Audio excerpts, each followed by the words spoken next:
When the disciples saw him walking on the lake, they were terrified. It is a ghost, they said, and cried out in fear. But Jesus immediately said to them, take courage, it is I, don't be afraid. Ulit po natin kanina, kasi ito po yung senaryo, yung the feeding of 5,000, alam niyo naman po, no? Yung 5,000 men na sa kanya ay sumusunod at nakikinig, ay pinakain, binusog niya sa pamamagitan ng 5 piraso tinapay, kumbaga dito, siguro pandesal, ano? 5 pirasong tinapay and 2 pieces of fish. Pinakain 5,000 katao. Men pa lang yun, ano? Siyempre, ang binibilang lagi sa census ay mga lalaki. Ito pati mga babae, yung mga bata. Pero lahat yun ay pawang nabusog nung time natin sinari nun. So lahat ng yun na nabusog at maghahapon na, pinauwi na ng Panginoon yung mga tao. Pinaunad niya na yung mga disciple, yung mga apostles niya. Pinasakay ng bangka at pagkaraan, si Jesus naman ay pumunta ng bundok. At doon ay nakipag-ugnayan sa Ama sa pamamagitan ng panalangin. Inabot siya ng gabi. At malayo na ang nararating ng bangka ng mga apostles. Nung madaling araw na, mas lalong malayo na ang siguro yung nalalakbay ng mga apostles during that time. Nung malayo na sila, nung madaling araw, etong Panginoon lumalapit sa kanila. Naglalakad sa ibabaw ng tubig, sa ibabaw ng dagat. So minsan nakikita natin sa yung mga magicians, sila David Copperfield talaga naglalakad sa ibabaw ng dagat. Pero mapapansin po natin, hindi mo may tricks na. Hindi mo may tricks na pelikula. Tricks lang po. O yung may pandaraya. O sa ibang termino yung pangkukulang. So sa Panginoon talagang literal. Naglalakad siya. Talagang na-define niya yung law of gravity during that time. Siguro hindi lang po siya sa iba, mga ilang meter o sa inches siya nasa ibabaw ng dagat. Siguro bago pa nasa bundok pa lang, ganun na rin yun eh. Kaya napapakabilis ng kanyang ng kanyang paglalakbay, Ang layo na ng mga pero nakita siya ng mga apostol. Sabi ng mga apostol, multo. Multo, sabi ng multuan sila nung nakita nila na natakot silang lahat. Sa sobrang takot nila, sinabi nila, multo. At para mapawi ang kanilang pagkatakot, nagsalita agad ng Panginoon. So sabi niya, ako ito, si Jesus, don't be afraid. Sabi niya, may umirit pa, ang parang spokesperson lagi nila si Peter. Panginoon, talagang kayo yan. Duda pa Talagang kayo yan, hayaan mo maglakad din ako sa ibabaw. Talika. So silang dalawa lang. So malalaman, sabi natin, ang pangalawang tao, nagdaraan sa ibabaw ng dagat, walang iba siyang Panginoon Jesus at si Peter. Kaya lang, nung lumakas yung hangin na nagbigyan ng matataas na alon, nagkaroon siya ng takot. Na-focus, nabaling ang focus niya, yung paningin niya, sa lakas ng hangin at daalon. Kaya naman, during that time, lumubog siya. Pagkalubog niya, sabi niya, Panginoon, save me. Ligtas mo ko. Halika, sabi ng Panginoon, kinuwang kanya kamay at iniyak. Di ba talagang dinefine ng Panginoon Jesus yung gravity? Yung bigat niya na hindi, sapat na dapat niya para lumubog siya, pero hindi siya lumulubog at kinuha niya pa yung another way. Ni Peter, pero hindi pa rin lumubog.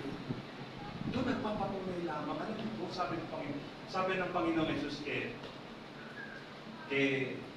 Peter, sabi niya, you of little faith. Napakaliit ng pananampalataya. Bakit nasabi ng Panginoon sa kanya? Kasi kilala niya na, nakita niya na, naranasan niya na hindi malaan. Pero, the same time, nagtuta pa rin siya, lumubog siya. Sabi niya, you of little faith. How many of us here, katulad ng Peter, na mayroong little faith? Narito po tayong lahat para purihin ng Panginoon para po palakasin pa ang ating pananampalataya at kaugnayan sa Panginoon. But let us know, let us define, o alamin natin yung definition ng courage. Sa Bible, sa pagka sinabi kong courage sa Tagalog, no? Alam kagad natin, pasok agad sa utak natin. Courage, tapang. Amen? Amen po ba? Pag sinabi courage, tapang. Pero minsan sinasabi rin, pag sinabi courage, it is lakas ng loob.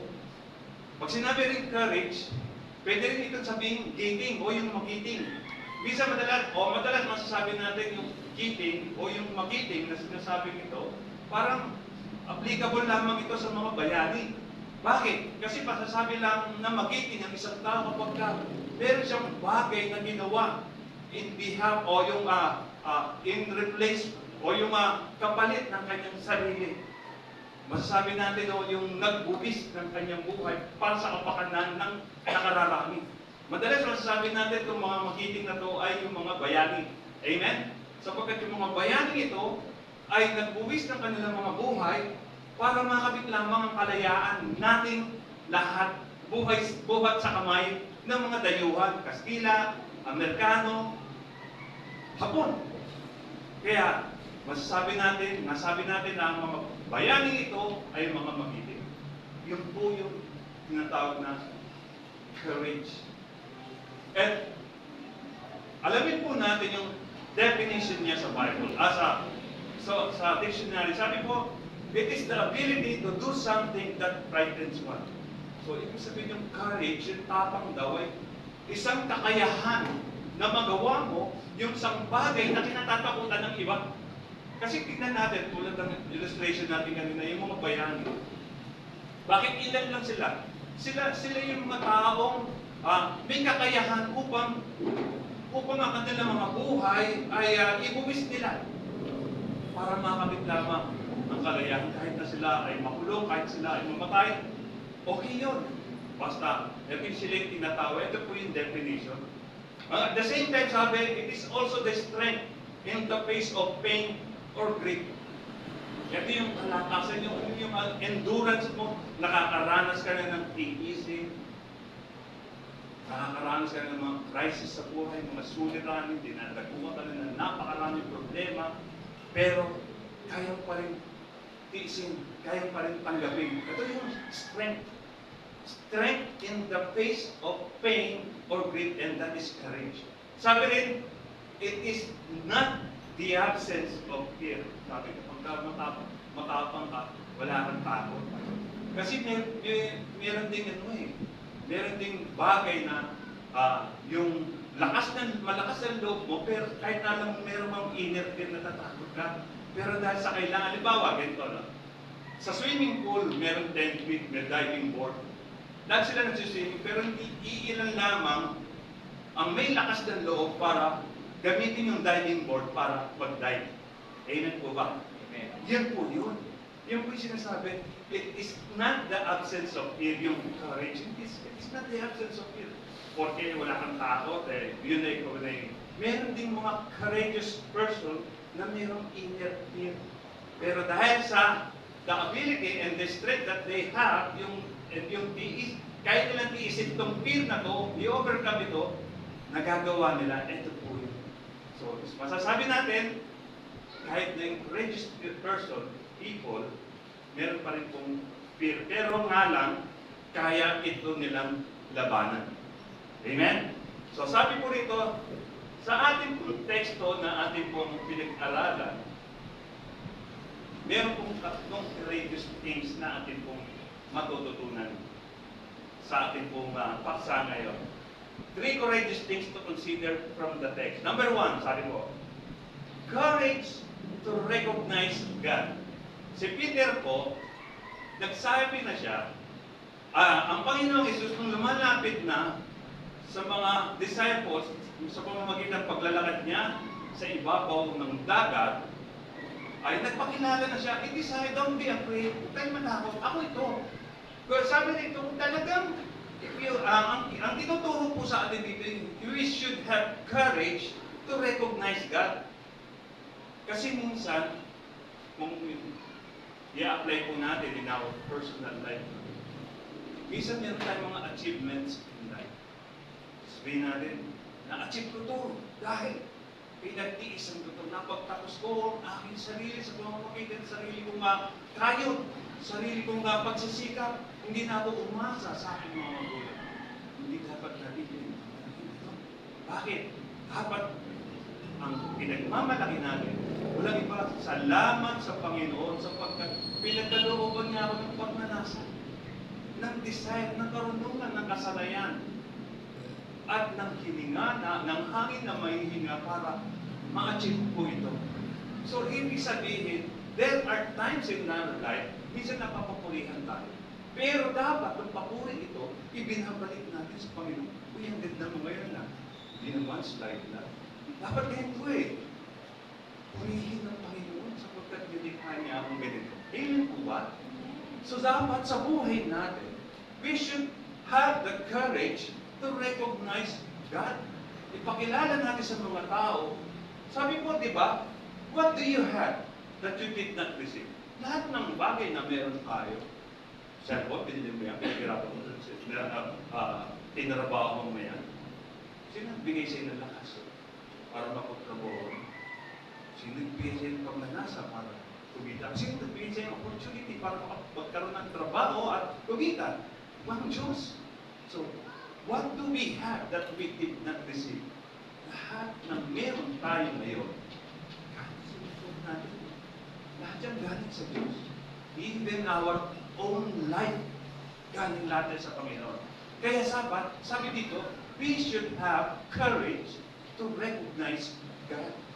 At sabi po rito, sa 1 Corinthians chapter 4, verse 7, paano kayo nakakahigit sa iba?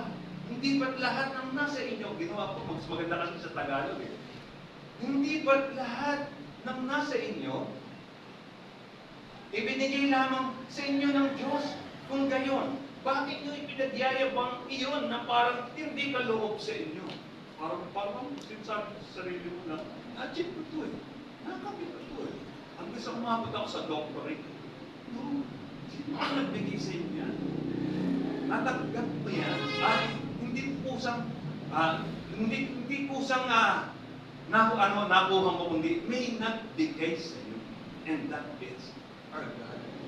Sabi po sa Luke chapter 18, verse 9, tapos kinato po sa 14, pinag-connect ko na po, sabi po, to some who were confident of their own righteousness and looked down on everyone else, for all those who exalt themselves will be humbled, and those who humble themselves will be exalted. Ito po kasi yung senaryo na merong dalawang uring tao na nanalangin sa temple.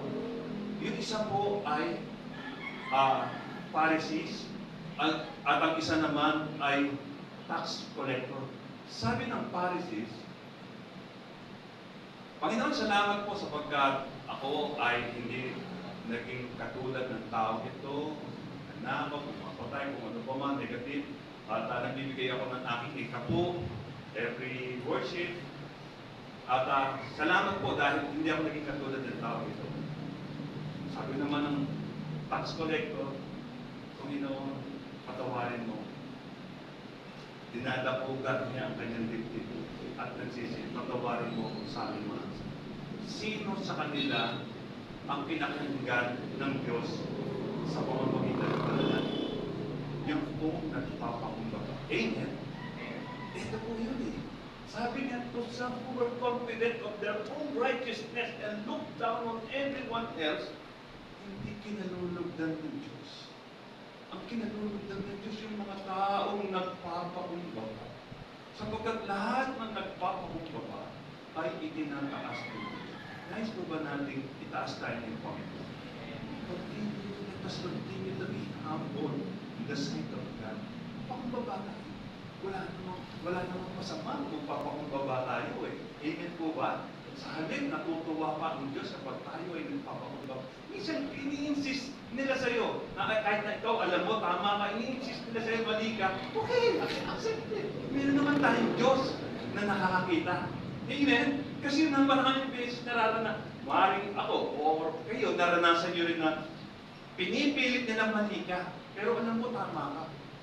Pero may paglaban. May paglalaban para sa iyo.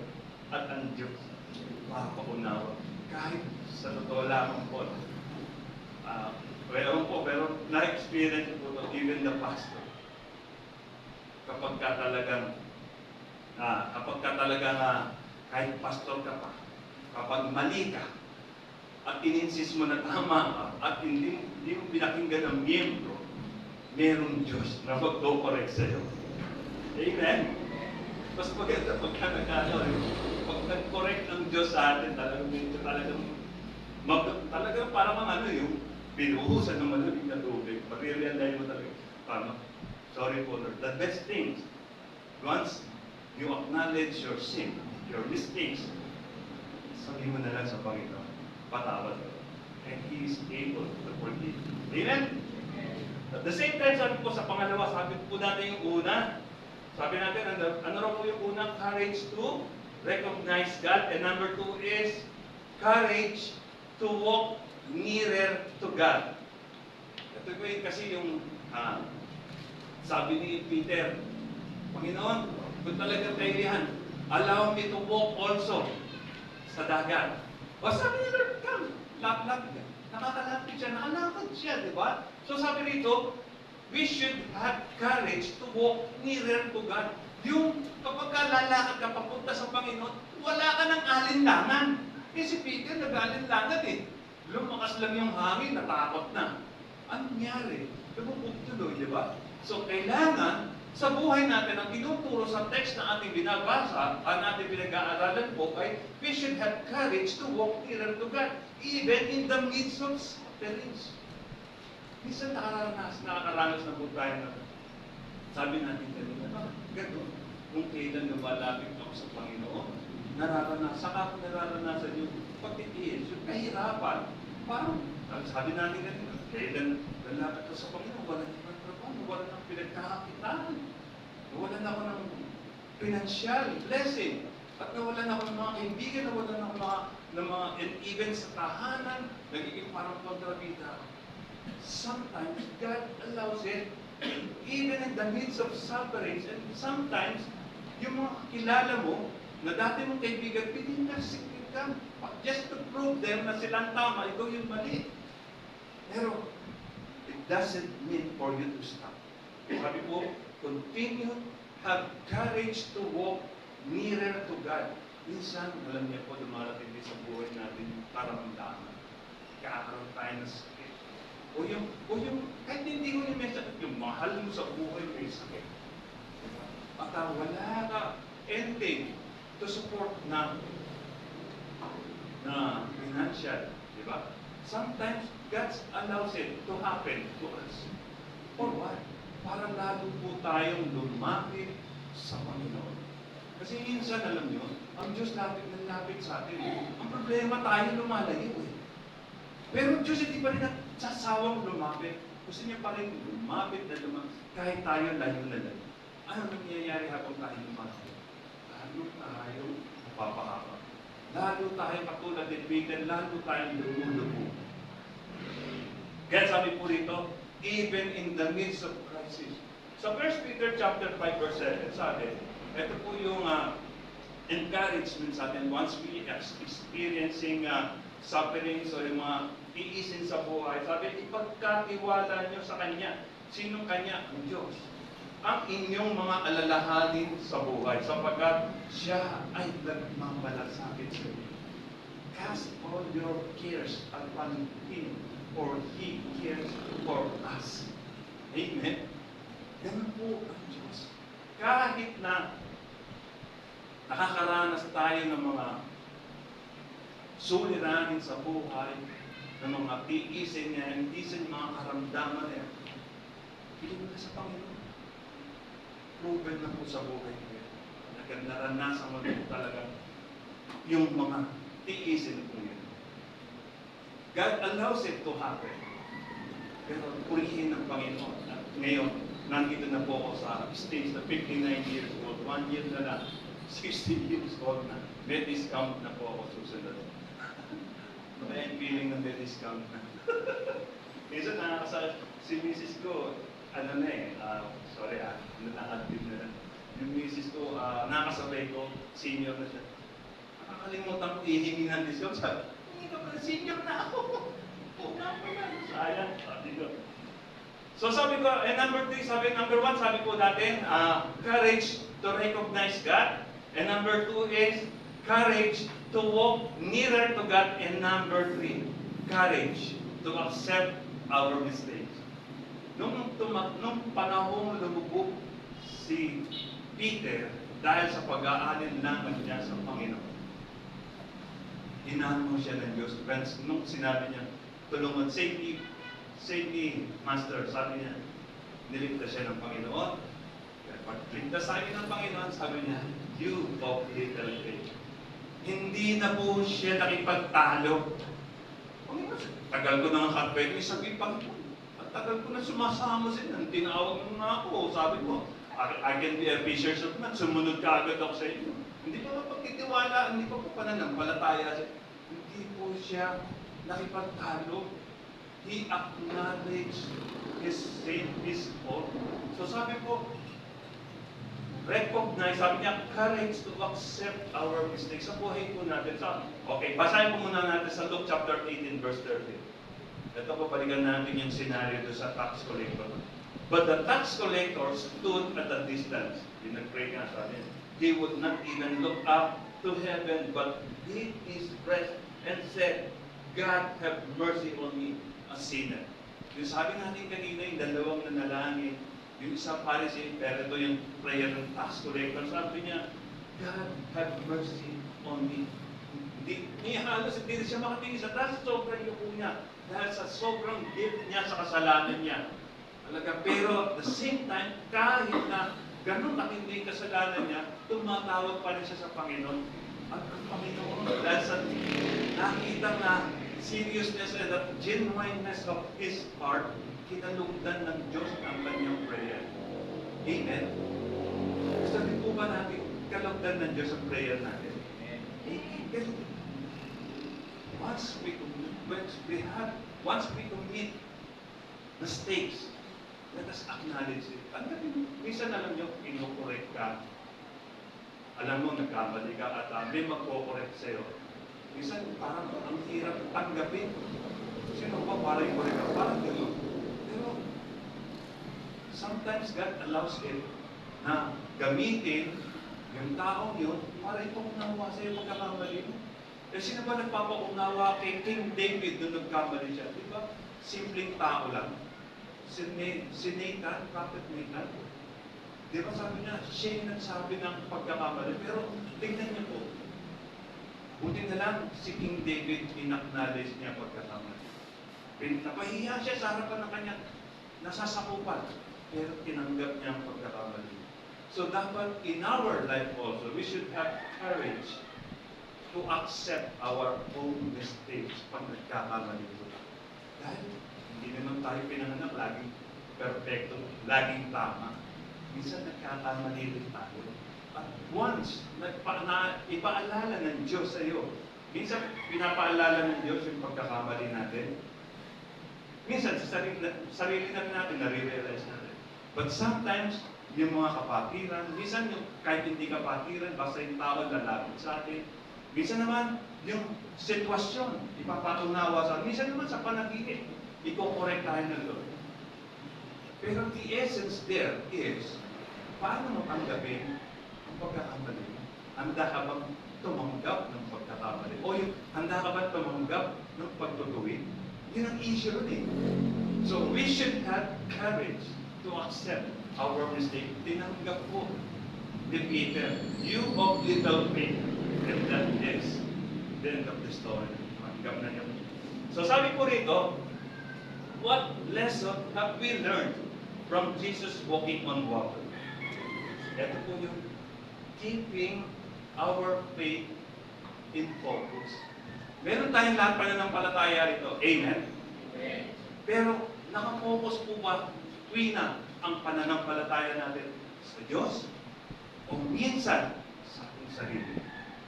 Di ba? Dumarating po minsan, napakalaking battle eh, pag nandun na sa sarili mo. Minsan nakala mo, tama kayo. Minsan, siguro kalooban na ng Diyos to. Dinulog mo ba sa Diyos? Pinaalala ba ng Diyos na tama? Huwag gawin mo to.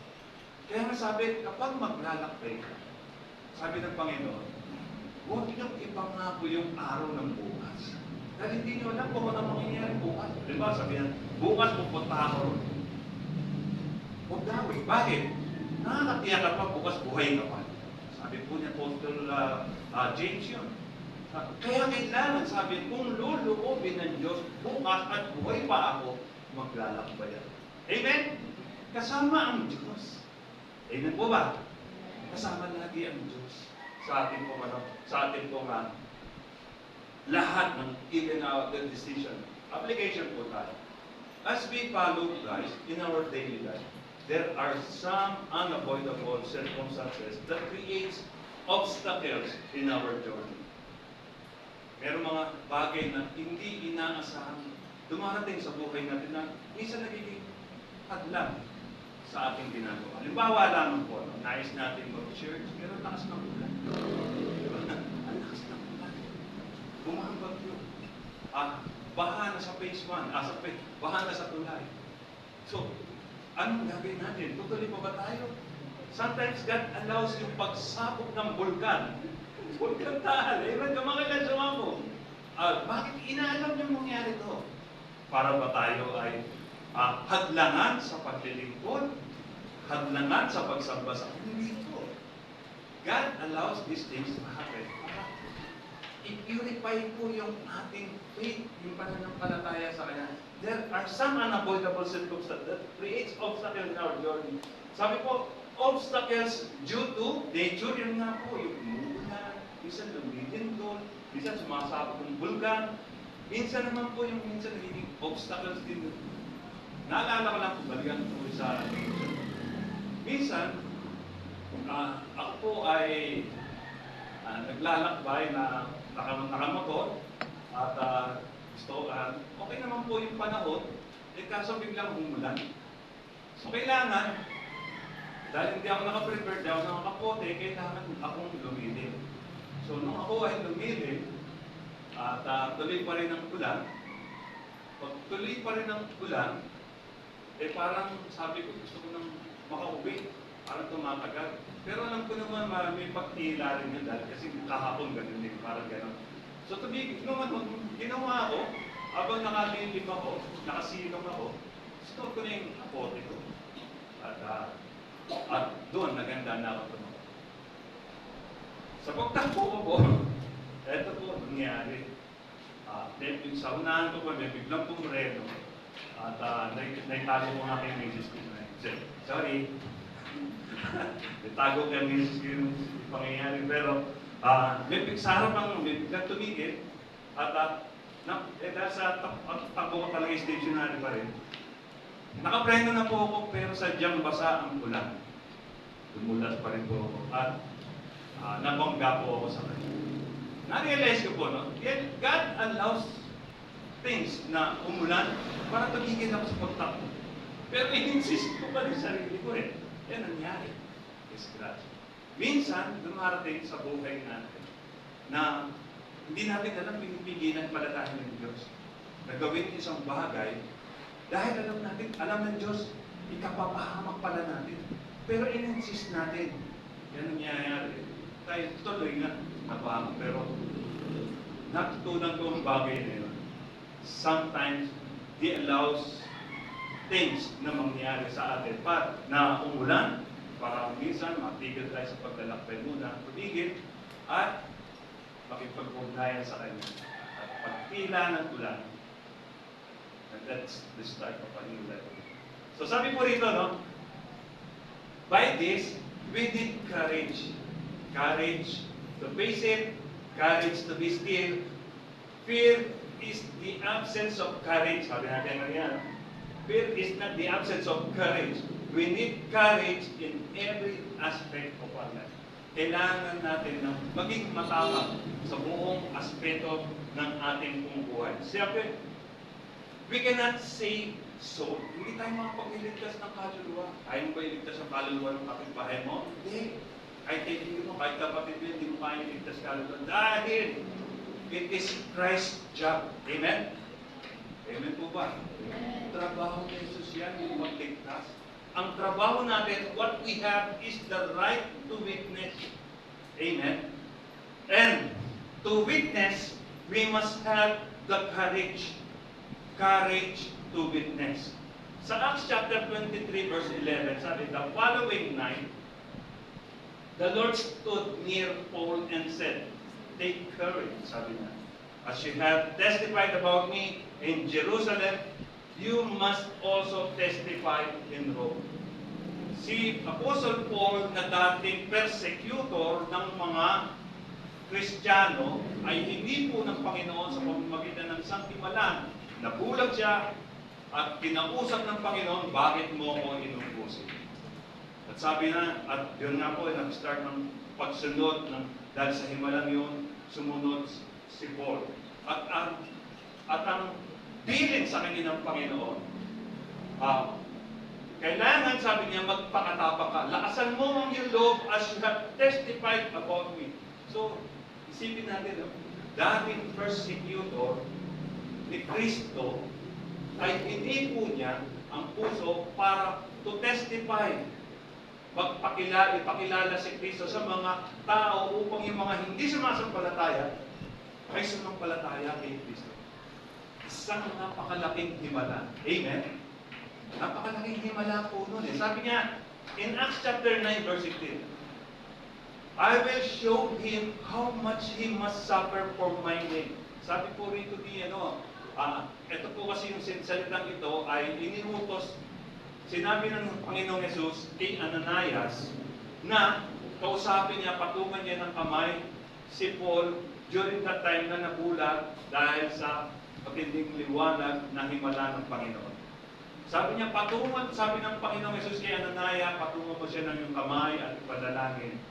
Sabi ni Ananias, Panginoon, nalalaman niyo na ang taong ito ay marami nang napapatay na mga banal mo.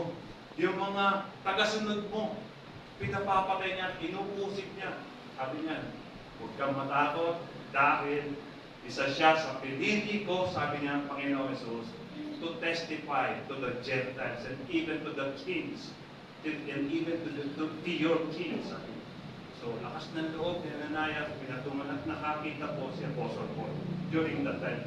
At sabi niya, I will show him how much he must suffer for my name. In our life, alam niyo, sa pagsunod po natin sa Panginoon, God allows sufferings. Inaalaw ng Lord yung pagtitiis, yung mga pagsubok sa buhay natin, na mangyari sa buhay natin. For what? Para pahirapan tayo? Hindi. Para hubugin yung pananampalataya natin sa Panginoon. Para lalo tayong mapalapit sa Diyos, lalong tumibay ang ating pananampalataya sa ating Panginoon. Naalala ko isang kwento na minsan may mag-ama na madalas ay nagbibigay sila ng mga trucks. Alam niyo ba yung trucks, yung mga babasahin? Ngayon, walang tao, alas wala niya ang trucks na gano'n, yung mga babasahin. Tawag dun sa ibang salita, polyetos. Yung mga trucks. May mag-ama na madalas, araw-araw ay namamahagi ng mga trucks sa mga bahay-bahay. Dumating yung time, ang mag-ama, yung ama ay pastor, at yung anak niya, bata pa lang. Dumating yung araw ng malakas ang ulan. Ang sabi ng amang pastor sa kanyang anak, bukas na lang tayo mag-trucks distribution ulit. Pero sabi ng bata, gusto ko ngayon mag-trucks distribution. Lakas ng ulan, sabi. Meron po tayong kapote. Meron po akong kapote, meron akong pala. At gusto ko po ito, pero dahil sa nakita ng pastor, sa kanyang anak, yung pagnanasa, sige, go. Saka gusto ko lamang po, sabi ng bata, ubusin yung natira nating trucks para ibigay. Kasi may natira silang trucks ng araw, nakarang araw. At gusto ko itong maubos, may bahagi. So, sige, pagka naubos mo yung movie ka agad, umabot ng hapon hanggang sa nakauwi yung bata at natapos ka. Hindi pa mahagi. Dumating yung araw ng service, Sunday worship. At dumating yung testimony portion. Sino po ba rito? Lumawas yung MC natin na si Brother Jay. Sino po ba rito yung gusto magpatotoo? meron pong lalaking nagtaas ng kanyang kamay para magpatuloy. At ang sabi, alam niyo po, ang buhay ko ay punong-puno ng lungkot sa buhay. Naranasan ko po yung maraming mga suliranin at dagdag pa nito na wala yung aking pinakamamahal na asawa. Sabi niya. Kaya naisip ko, ano pa ang kabuluhang mabuhay? Kaya dinais ko, araw na yun na kumuha ng matibay na lubid at tumungtong sa upuan. Lalo yung lubad sa matibay naming kisame. At nung ako ay nakatungtong na sa lubid, para at mang magbibigay, nailagay ko ng lubid sa aking leeg, at nang ako'y tatalo na, mayroong kumakatok sa bahay. At sa pagkatok niya ay walang tigil. Ginawa ko dahil sa tinanggal ko muna ang lubid sa aking leeg, bumaba ako sa aking upuan na tinutungtungan, at pinagpuksan ko ang pinto. Nakita ko yung isang maamong ngiti ng bata at nagsabing, mahal ka ng Diyos. Mahal po kayo ng Diyos. At may ibinigay sa aking babasahin. At naging puzzle sabi niya, naging puzzle sa aking isipan ang ngiti ng bata. Kaya naman naging curious ako, binasa ko yung kanyang babasahin, binahangisan at natuwa ko. Na-realize ko ang kahalagahan ng aking buhay. Salamat, sabi niya, sa batang iyon na excuse me po. Salamat sa batang iyon at na-realize ko ng pastor, ng anak niya. Yun ang nagbigay. Yung tinutukoy na nagpapito. Alam niyo po sa buhay na hindi natin hawak yung pangyayari sa buhay na. Nakikita ng Diyos. Yung hindi lang ngayon yung darating pang araw, sitwasyon sa buhay natin. Alam ng Diyos kung sino ang may pangangailangan. Alam ng Diyos kung sino yung may problema. Alam ng Diyos kung sino yung dapat natin lapitan. Dumarating yung time sa buhay natin na there is an urgency in our heart to share the Word of God, to testify the good news, o yung kung natin, i-testify po natin the goodness of God sa buhay ng mga tao. Po minsan, dumarating sa buhay natin. Pag dumating yung may urgency from the Holy Spirit na magsabi, share mo yun, huwag po natin tigasan ng ating Diyos. Sumunod po tayo. We must have the courage to witness, to share the Word of God. Minsan, tulad ng bata, ng mag-ama, ang lakas ng ulan, pwede na tayong hadlangan, sabi ng tatay, bukas na lang tayo. Pero sabi ng anak, hindi po mag-share pa. Paano kung yung anak hindi nagbigay ng trust during that time? Hindi meron isang nag-suicide, nagtagumpay na naman sa suicide. Di po ba? So, ganun na minsan, dumarating yung pagkakataon na malakas ang ulan. Yung nature, hinahadlangan tayo. Sumabog nga yung pagkalumindol. Pero it doesn't mean na dapat tayo tumigil para ipagpaliban ang iniuutos sa atin ng Diyos. Sino ba ang may likha ng lugar? Sino ba ang mas nakapagpipigil ng ulan? Sino po ba yung mayroong kapangyarihan upang payapain ang lindol? Para payapain ang gera? Di po ba? It is our God who is above all. Amen? Di ba? Walang imposible sa Diyos. All you have to do is to obey, to follow Him. Sumunod lang tayo kung ano iniuutos niya. We should have courage to fight for the faith in love. Amen? Hello po. Sabi po rito sa 1 Corinthians chapter 16, verse 13 to 14, sabi, be on your guard, stand firm in the faith, be courageous, be strong, do everything in love. Nakasan natin ang ating loob, maging mapagbantay po tayo, maging handa tayo sa lahat ng sitwasyon. Dahil alam ng Diyos ang lahat ng sitwasyon sa kabuuan ng ating buhay. Kaya siya yung great author of our life.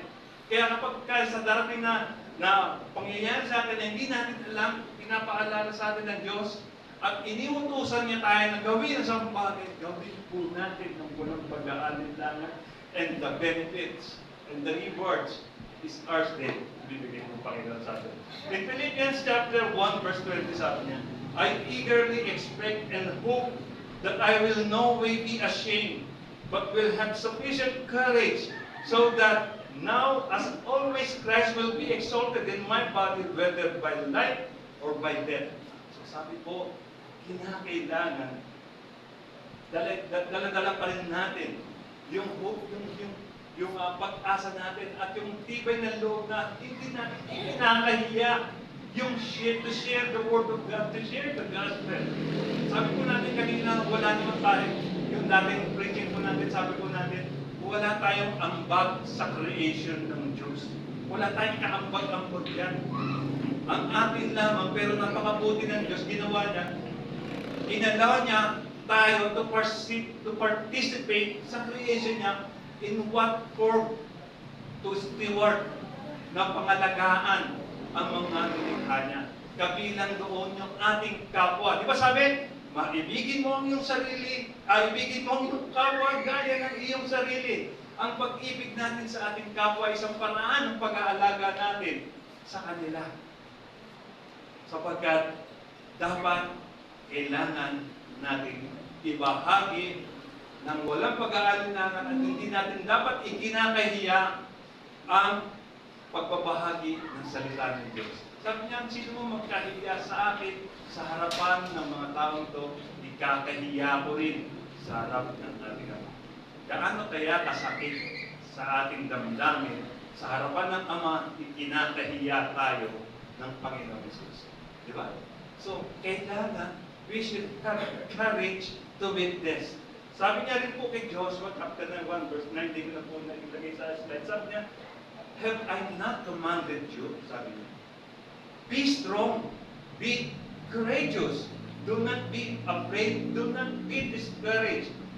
For the Lord your God will be with you wherever you go. Dalawang B po ang sinabi ko dito. Dalawang bubuyo at dalawang donut. Dalawang B. Be strong. Be courageous. Dahil naman yung dalawang donut. At sabi, do not be afraid. Do not be discouraged. Di ba? So sabi niya, for the Lord your God will be with you wherever you go. Napakalakas na encouragement po sa atin, yung pagpalakas ng ating loob, na lagi natin alalahanin, saan man tayo pumaroon, kahit nasa kalagitnaan man tayo ng digmaan, lagi natin isipin, kasama natin ang Diyos. Amen? Sabi, kahit na dumaan man ako sa ilog, hindi ako malulunod, dumaan man ako sa apoy, hindi ako masusunog, dahil kasama natin ang Diyos. Ipinangako ng Diyos ito sa atin. We should have courage to encourage. Kailangan magkaroon din tayo ng tapang para maka-encourage. Paano minsan, mataas ang posisyon sa akin, paano ko may encourage yun? Bakit? Bantay-bantay lang po tayo sa harapan ng Panginoon. Huwag po natin isipin, paano hari po ito si Sharon? Sabi nga po, kanina sa text na binasa natin, he will testify, si Apostle Paul, to the Gentiles and even to his kings. Paano kung natakot siya? Dahil king yung kawarang niya? Hindi. Wala po tayong dapat ikatakot kahit mataas po ang posisyon niya. Kahit presidente po siya ng Pilipinas, kapag inutusan ka ng Holy Spirit to share the gospel, share it, and siya rin po yung kikilos ang Panginoong Jesus para to make way for you to share it wholeheartedly, nang walang restriction.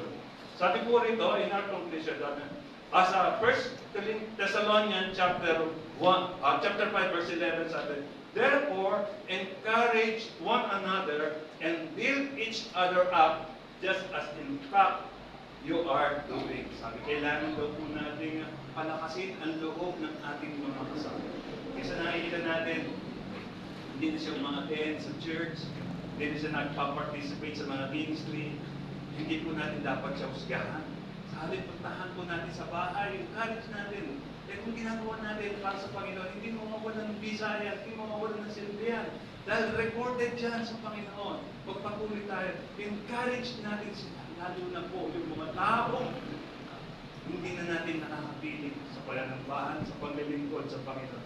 At kung wala man tayong malayo man ang distansya, kayang palapitin yan sa pamamagitan ng panalangin, pagtiklop ng ating tuhod sa harapan ng Panginoon, idulog natin sila sa panalangin. Laging mayroong paraan ang Panginoon. In our conclusion, sabi po dito, faith is what gives you the courage to do something which is strengthened by the other. Dahil sa pananampalataya. Sabi niya si Apostle Peter, alam niya napaka-imposible rin para sa kanya na makalakad sa ibabaw ng dagat.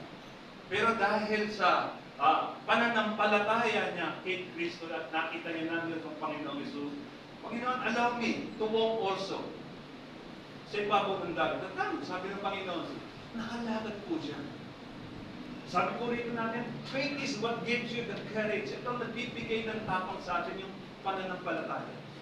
Paano kung wala siyang pananampalataya at sinabi niya, Panginoon, sige po, hayaan mo na ako makalakad isa na. Pero wala ka ng pananampalataya. Hindi siya mag-i-start na umakbang doon kung wala siyang pananampalataya. Naalala ko lang po yung isang kwento na minsan, isang tao po ay naglalakbay at nahulog po siya sa isang bangin at sa isang bangin ay may nakapitan siya na cascading ng maliit na sanga, nakakapit siya doon. Magdamag ay nakakapit po siya at dumalangin sa Panginoon dahil sa nangangalay na siya.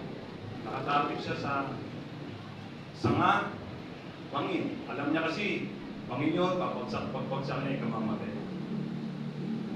Nalangin siya, Panginoon, tulungan mo. Sumagot ang Panginoon. Sabi ng Panginoon sa kanya, sige, bumitaw ka.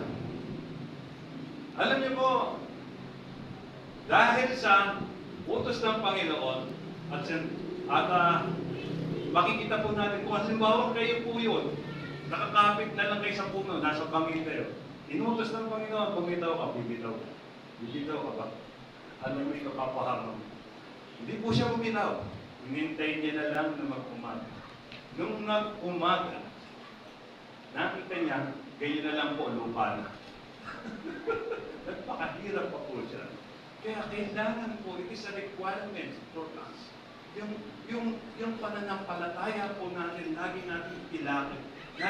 Itong pananampalataya ito, ang nagpapalakas ng loob sa atin at nagpapatapang sa atin, yung pananampalataya kay Kristo ang nagpapalakas ng loob sa atin. Faith without courage prevent us from receiving and doing God's plan for our life.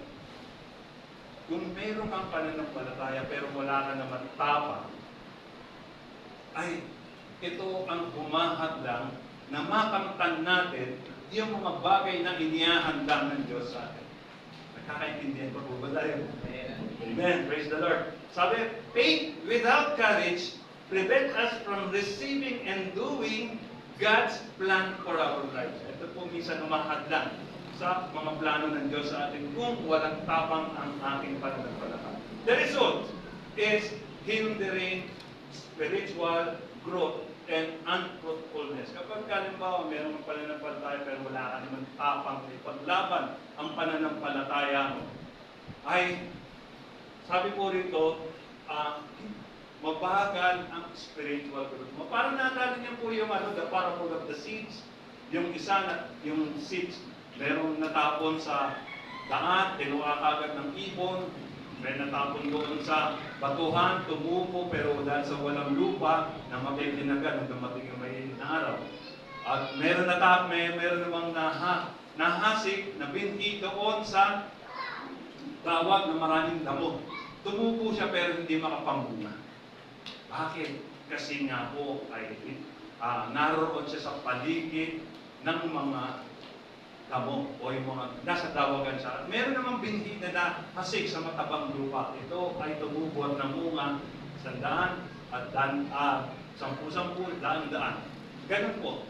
Ito po yung tinutukoy po rito. The result is hindering spiritual growth and unfruitfulness. Kaya minsan, alamin natin saan ba nahasik ang ating pananampalataya? Saan ba tayo nakatayo? Saan ba dako tayo? itinanim? Saan ba natin itinanim yung binhi na ating narinig sa Panginoon? So, sabi po rito, sa 2 Timothy chapter 3, verse 2, sapagkat ang mga tao ay magiging mahigpitin sa sarili, maibigin sa salapi, palalo, mapagmataas, mapagsamantala, suwain sa magulang at walang utang na loob at lakas tangan sa Diyos. Ito po yung mga taong dapat inilalapit natin sa Panginoon. Amen? Amen po ba? Are you willing to serve God?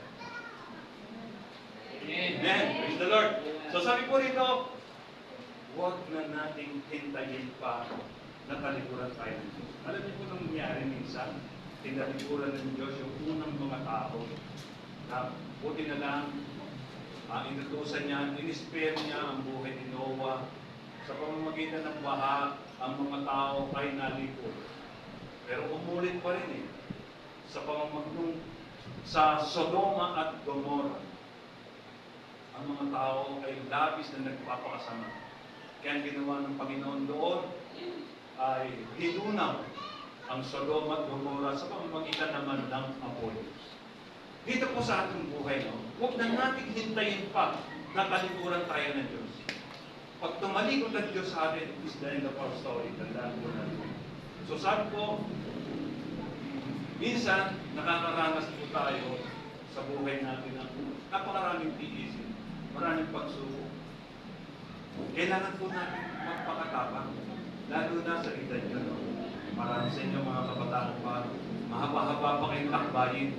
Sa mga edad natin, medyo konti na lang. Konti na lang yung panahon natin dito sa dito. Sabi natin kanina sa awit, kung mayroon man akong 1,000 buhay, hindi ipagkakait lahat sa iyo ibibigay. Buhay mo isa lang, kaya mo ba ibigay sa Panginoon? Paano ba ipagkakatiwala 1,000 buhay sa iyo? Isang buhay lang, hindi ko may pagkaloob sa Diyos. Amen? Sabi po natin sa po, sabi, ibigin mo ang Diyos ng buong puso, ng buong kaluluwa, ng buong buhay. Wala tayong natatamasa ngayon na hindi lahat galing sa Diyos. Di ba? So, kailangan po our primary role today is ipaalala, ipaunawa sa mga tao na mahal sila ng Diyos. Na kailangan nila ng tagapagligtas. Kung tayo may tagapagligtas, hindi natin sinosolo tagapagligtas natin. Ibinabahagi dapat natin yung tagapagligtas natin upang sila rin naman ay maligtas. Amen?